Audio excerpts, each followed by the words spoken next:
Salut les mouettes. Alors aujourd'hui on n'est pas sur le bateau, aujourd'hui on est à la maison et on va quand même traiter d'un sujet qui est quand même très important, les calculs de hauteur d'eau, les calculs de marée et surtout comment les reporter sur la carte.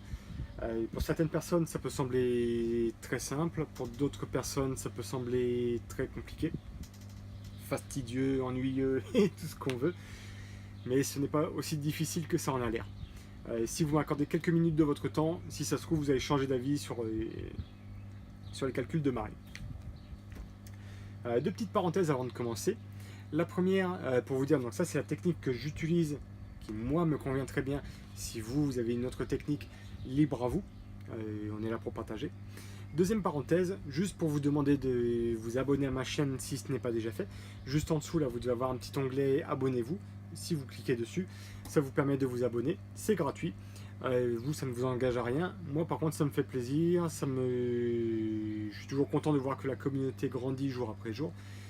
Et ça m'encourage à mettre encore plus de contenu, plus de vidéos, des choses un petit peu de plus en plus intéressantes. Et à investir beaucoup plus de temps sur cette chaîne YouTube. Allez, on rentre tout de suite dans le vif du sujet. Donc, pour commencer, des calculs de marée. Je vais vous montrer ce que j'utilise. En premier lieu, j'ai besoin d'un annuaire des marées. Donc là par contre j'utilise le 2018 parce que le 2019 est présent sur le bateau, je ne l'ai pas à la maison. Le deuxième outil que j'utilise, ce sont des graphiques que j'ai téléchargés sur internet. Je vais vous mettre le lien dans les commentaires de façon à ce que vous puissiez le télécharger également. C'est un graphique qui est vraiment très simple. En partie basse on a une horloge, sur les côtés on a des hauteurs d'eau et en haut on a juste des informations à reporter. Et ensuite on a besoin d'utiliser une carte marine. Alors pour mon exemple, on va faire comme si on voulait aller à Saint-Denis-d'Oléron, puisqu'il y a une spécificité ici, on voit qu'il y a une bande de terre qui nous empêche d'y accéder à marée basse. Donc de façon à savoir à partir de quand je peux aller dans le port de Saint-Denis-d'Oléron, je vais avoir besoin de calculer la hauteur d'eau nécessaire. Allez, je vous montre tout de suite comment ça se passe. Donc dans mon almanach, j'ai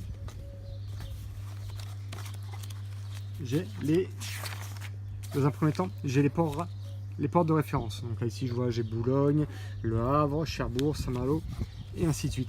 Plus tous les ports rattachés. On fonctionne de cette façon puisqu'il est bien plus simple d'avoir juste un port de référence et des corrections à apporter plutôt que d'avoir un annuaire des ports pour Boulogne, un pour Dunkerque, un pour Gravelines, un pour Calais, un pour Tréport, un pour Dieppe et ainsi de suite. Ça nous ferait trop d'annuaires, ce serait trop compliqué. Donc là dans mon exemple, ici, je vois que je veux aller donc, à Saint-Denis-d'Oléron. Le port de référence est le port de La Rochelle. Bon, j'ai déjà entouré ici là, sur mon cahier les corrections à apporter, mais je vais vous expliquer pourquoi. On va prendre un exemple tout bête, on va dire qu'on veut y aller en août. On veut y aller donc, allez on va dire le 10 août. On sait que le 10 août, la pleine mer a lieu à 17h05 et la basse mer a lieu à 17h23. On a un coefficient 92, un coefficient 85. Les coefficients, je vais vous expliquer à quoi ça sert. C'est très simple. Un coefficient, aujourd'hui, on sait que quand on a un coefficient qui est supérieur à 70, on va être en vives eaux. Et quand on a un coefficient qui va être inférieur à 70, on va être en mortes eaux. C'est la seule chose qui nous intéresse. Ce qui nous intéresse aussi, ça va être d'avoir le port de référence, donc là on a vu c'est le port de La Rochelle, et la durée, et donc ainsi de suite, enfin par rapport à la durée, on pourra calculer leur marée. Je vous montre tout de suite comment ça se passe. Alors, on va prendre mon petit graphique de tout à l'heure. Donc le port concerné ici, donc moi je vais juste marquer SDO, donc Saint-Denis-d'Oléron. Le port rattaché c'est La Rochelle. Excusez-moi pour l'écriture. C'est pas facile avec une seule main. Le jour concerné, donc on a dit on va prendre un exemple avec le 10 août 2018, je précise bien 2018, et on a vu tout à l'heure qu'on avait un coefficient qui était supérieur à 70, donc ici je vais cocher vives eaux. J'ai vu que la marée haute était à 17h05 et la marée basse était à 10h23. Hop, je reporte ici. Donc la basse mer elle est à 10h23 23 et la pleine mer est à 17h05. Je vois que j'ai des corrections à apporter puisque je ne suis pas sur le port de référence mais je suis sur un port rattaché. Donc, hop, je reprends mon petit carnet et je vois que sur Vivzo j'ai 5 minutes à retirer de ce que j'ai pu voir ici. On aurait été en Mortezo ici, j'avais aucune correction à apporter. Donc c'est la différence entre Vivzo et Mortezo. Ce qui nous intéresse, c'est de savoir quelle correction on va apporter. Donc là ici, je vois également que sur la basse mer, j'ai juste 5 minutes à déduire. Et si on avait été en Mortezo sur la basse mer, j'aurais eu aussi 5 minutes à déduire. Ce qui m'intéresse aussi, ça va être au niveau de la correction de la hauteur d'eau. Je vois que en Vivzo sur la marée basse, j'ai 0 à apporter. Et correction sur la pleine mer, sur la hauteur, pareil, j'ai 0 à apporter. Donc, je sais que j'ai 5 minutes à déduire. Hop, 0, 0, 5, 0, 0, 0, 5. Donc, si je déduis 5 minutes à 10h23, ça va nous faire du 10h18. Et 5 minutes sur 17h05, là c'est très simple, c'est 17h. Maintenant, je vais calculer la durée. Non, tiens. Donc, maintenant, je vais calculer la durée de la marée. La durée de la marée, c'est la différence entre mes 10h18 et 17h. 2, 4, ça nous fait 6h42. On sait que la marée, c'est un cycle de 6 heures, mais c'est pas forcément les heures que nous on connaît, les heures de 60 minutes. En réalité, quand on parle de 6 heures marée, donc c'est juste ce chiffre que l'on va diviser par 6, c'est-à-dire 1h07. Et maintenant, je vais juste reporter ce que j'avais tout à l'heure. Donc la basse mer, j'ai vu ici, donc à 10h18, et la pleine mer, elle est ici, donc à 17h. Allez, je vais juste rajouter donc 1h07 à chaque fois, et au final, donc je vais retomber sur mon chiffre ici sur mes 17h. Donc si je rajoute, ça nous fait 11h25, ça nous fait 12h32. À chaque fois, je rajoute 1h07, c'est simple. Ça nous fait 13h39. Ça nous fait 4 heures, ça nous fait 14h46 et 15h53. Donc si je rajoute mes 7, hop, j'ai mes 17h et 1h, donc c'est bon. Et j'en profite, tiens, je vais remplir tout de suite en partie basse l'horloge sur le graphique. Donc je vais juste reprendre les chiffres que je viens de noter ici. Je vais renoter ici. Donc 10h18, hop. 10h18. Je vais noter ici 11h25. 12h32. 13h39. 14h46.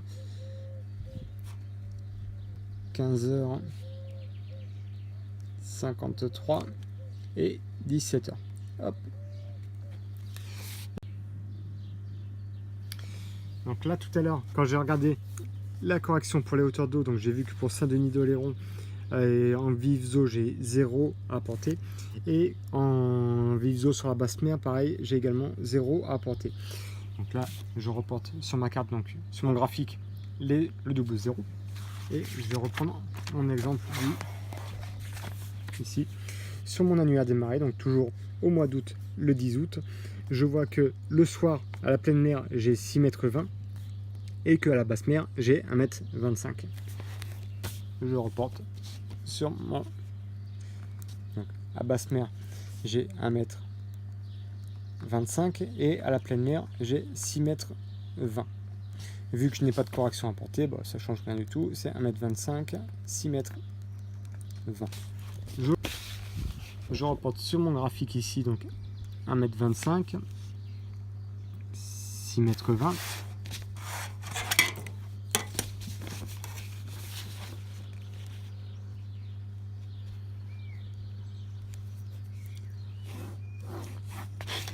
Et donc là, vous allez me dire, bah, Cyril, c'est bien beau tout ça, on a fait des calculs, on a une hauteur d'eau, on a des heures de marée, mais comment est-ce qu'on la reporte sur la carte et comment est-ce qu'on traite ces informations pour savoir quand est-ce que je peux entrer dans le port de Saint-Denis-d'Oléron?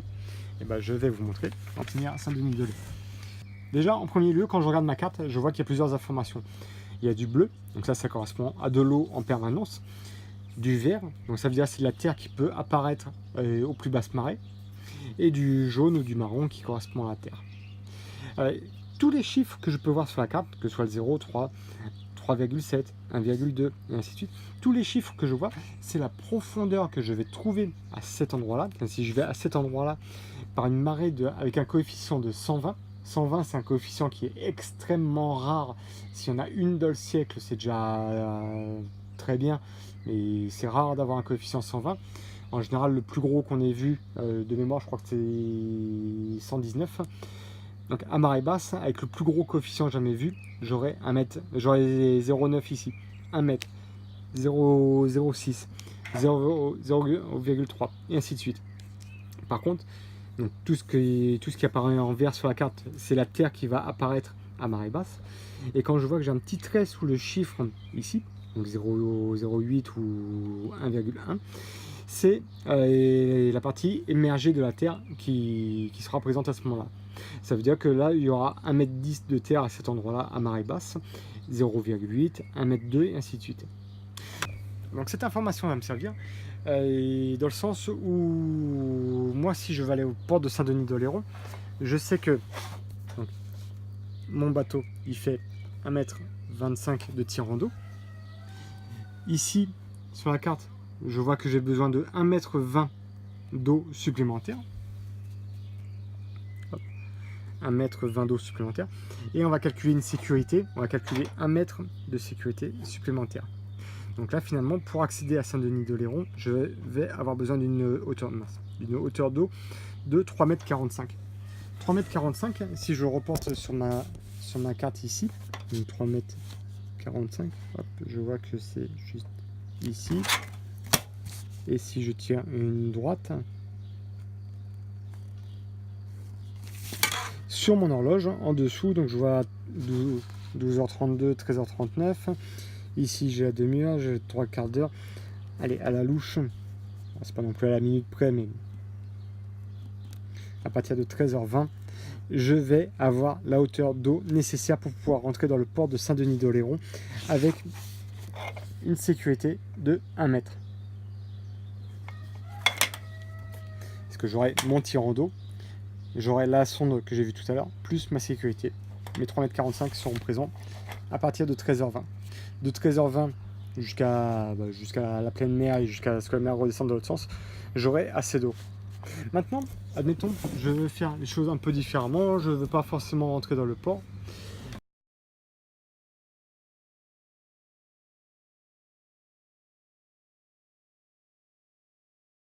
Et si je veux avoir toujours mes 1 mètre d'eau de sécurité sous la quille, je vais faire quoi? Je vais refaire le même calcul. Donc je vais dire,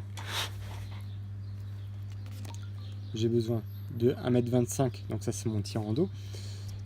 J'ai besoin de 1 mètre supplémentaire. Et après j'ai besoin, donc là ici j'ai besoin de, on va dire 2,25 m. Et j'ai vu que j'avais une sonde à 0,60. Bon allez, on fait très vite parce qu'on a vu que ça a coupé parce que j'ai plus beaucoup d'espace sur la carte de stockage.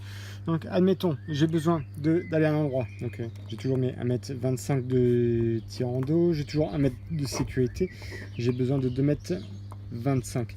Si je veux mouiller devant le port de Saint-Denis-d'Oléron où il y a un fond de 0,60 qu'on a vu ici sur la carte, 0,60, j'ai besoin de 1,45 m. Donc je vois ici, je les ai à cet endroit sur le graphique. Vu que là ici j'ai ma demi-heure, en calculant très rapidement, vu que l'heure ici est à 10h18, je sais que à partir grosso modo 30 minutes plus tard, à partir de 10h48, j'aurai à la fois assez d'eau pour avoir mon tirant d'eau, ma sécurité la sonde que j'ai vue tout à l'heure, j'aurais mais 1,45 m. Je pourrais dormir tranquille. Bon, en espérant que cette vidéo ait pu servir à quelqu'un, que vous ayez pu comprendre un petit peu la technique que j'utilise. Je ne veux pas dire ma technique parce que c'est pas moi qui l'ai inventée. En tout cas, je vous souhaite un bon dimanche et à très bientôt les mouettes. Ciao.